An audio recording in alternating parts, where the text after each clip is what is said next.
This is 7 National News, and in our top story. The UAE Vice President, Prime Minister and ruler of Dubai, His Highness Sheikh Mohammed bin Rashid Al Maktoum, has emphasized that peace and humanitarian works constitute an integral part of the UAE's foreign policy agenda. His Highness Sheikh Mohammed's comments came during the cabinet meeting held at the Presidential Palace, which was also attended by the Deputy Prime Minister and Minister of Interior, Lieutenant General His Highness Sheikh Saif bin Zayed Al Nahyan, and Deputy Prime Minister and Minister of Presidential Affairs, His Highness Sheikh Mansour bin Zayed Al Nahyan.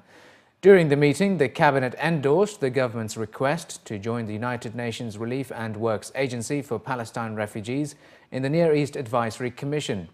The request underlines the UAE's supportive approach to the Palestinian cause in particular and the country's important role on the international humanitarian work front. The meeting also approved a federal law on the preservation of national antiquities, which aims to regulate the efforts to preserve and maintain antiquities in the UAE for future generations, in line with the UAE Vision 2021.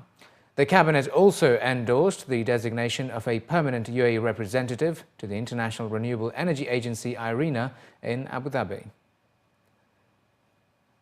And the UAE Vice President, Prime Minister and ruler of Dubai, His Highness Sheikh Mohammed bin Rashid Al Maktoum, has visited the ruler's representative in the eastern region, His Highness Sheikh Tahnoon bin Mohammed Al Nahyan, at Al Shuaiba in Al Ain. The two discussed national and social issues that are the top priority for the leadership concerning development of the nation and welfare of citizens. Eid al-Adha in the UAE and other Gulf countries is likely to fall on the Saturday the 4th or Sunday the 5th of October. That's according to the chairman of Islamic Crescent Observation Project. Muhammad Shaukat Aouda, the chairman of the ICOP, was quoted in local reports as saying that Saturday the 4th of October may be the first day of Eid al-Adha for those countries that rely only on the astronomical calculations. The chairman added that as per the calculations, the moon is likely to be visible on Wednesday after sunset in the Arab world.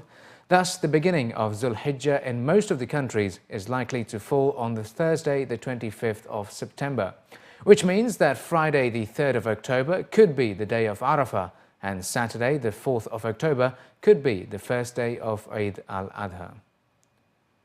The regulations to govern solar power connection for Dubai's home and businesses are almost ready, as they are currently in the final stages of development. That's according to His Excellency Saeed Mohammed Al Tayar, the Managing Director and CEO of Dubai Electricity and Water Authority. Speaking during the press conference announcing the Emirates Green Energy Awards for 2014-15, His Excellency Al Tayar stated that the move for using solar energy to meet the Emirates' power demand is part of their strategy to diversify the resources. Once the move is implemented, the system is expected to significantly reduce the cost of electricity for homes and the businesses, whilst also generating local demand for rooftop solar panels for homes and businesses for their domestic energy needs. His Excellency Al Tayar, who also serves as the Vice Chairman of the Dubai Supreme Council of Energy, stated that as part of their Integrated Energy Strategy 2030, Dubai aims to reduce its gas use by 71% and mix its energy sources by depending 12% on nuclear energy, 12% on clean coal and 5% on solar power. Al Tayar further added that more than 20 megawatts of electricity is already generated through the two solar power installations linked to the main network. The comments come a few weeks after DEWA released a tender for the 100 megawatt phase 2 of the Mohammed bin Rashid Al Maktoum Solar Park, which is a 1,000 megawatt project to power 200,000 homes by 2020. The Dubai Health Authority has announced that more than 28,000 patients have made use of the 24-hour urgent care service at Al Barsha and Nad Al Hamar, which has significantly reduced non-emergency cases at the Rashid Hospital's emergency department.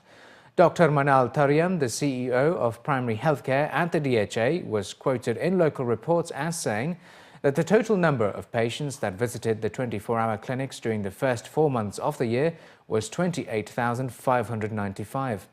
During the same time, the number of patients that visited Rashid Hospital's trauma center reduced from 52,644 in 2013 to 46,380 this year. The 24-hour urgent care centres were introduced in 2013 to reduce the pressure of non-emergency cases on the emergency department of the Rashid Hospital, which caters for cases such as polytrauma, cardiac arrest and strokes, to name a few. According to the DHA, the two primary healthcare facilities are capable of effectively treating urgent cases and are equipped with multidisciplinary specialists. And a new online survey has revealed that 8 out of 10 UAE residents are indebted to their banks, while around 25% admitted to have missed or made a late payment on their existing loans. Of those in debts, around 55% of the respondents of the online poll by compareitforme.com said they have a credit card loan, while over 43% claimed to have personal loans, 12% had car loans, while 4% had mortgages. Alarmingly, the poll further revealed that 5.8% of the respondents have often defaulted on their loans, while 19.3% have missed or made a late payment once or twice in the last 12 months. The figures by the survey illustrate a steady uptrend in consumer lending as UAE banks continue their recovery from the 2008 global slowdown. Those who are concerned about their loan repayments may find ease of stress through consumer credit reports to be launched this month by the Etihad Credit Bureau. Credit reports of UAE residents will include records about consumers' debt levels, financial obligations, credit payments, history of default payments and late payments. And finally, looking to other news.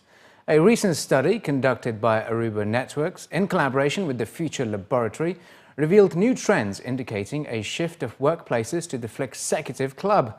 According to the study, future workplaces in the Middle East will be frictionless and locationless hubs, where there are no hierarchies.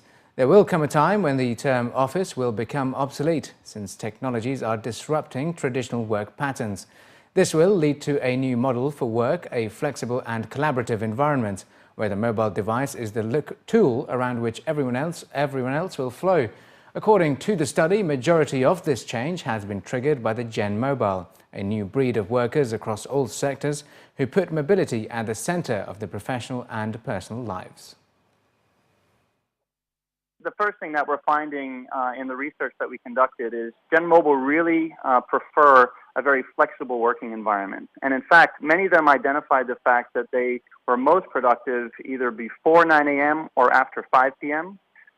Many of them also indicated, in fact, 48% in the UAE said that they would rather work from home 2 to 3 times a week rather than receiving 10% more salary. So this effect is actually transforming the way in which businesses are thinking about how to design the workplace. We're leading into an environment that is much more collaborative. There's less focus on fixed work cubes and more focus on collaborative spaces, meeting rooms, hoteling capabilities where employees can come and go. With the ubiquity of mobile devices, high-speed Wi-Fi and cloud computing, experts say employers in the UAE and the region need to think more proactively about how they can adapt this working environment, which is dynamic, fast-paced and rewards quickly. In the research that we did based here in the UAE, actually what we found is that employees in the UAE are actually some of the most mobile globally, and 84% of employees within the UAE already had 3+ mobile devices, so that's certainly a very significant number. And just the sheer kind of demand or drive for a mobile working type of style is then, of course, forcing offices here in the UAE to adapt to that. The other kind of trend that we're seeing is just around wireless connectivity. 75% of employees in the UAE indicated that they had a preference for Wi-Fi as a connectivity method over, say, 3G, 4G, or certainly over plugging in using an Ethernet cable. So those types of trends showcase that the UAE is certainly at the forefront of a lot of these mobile trends.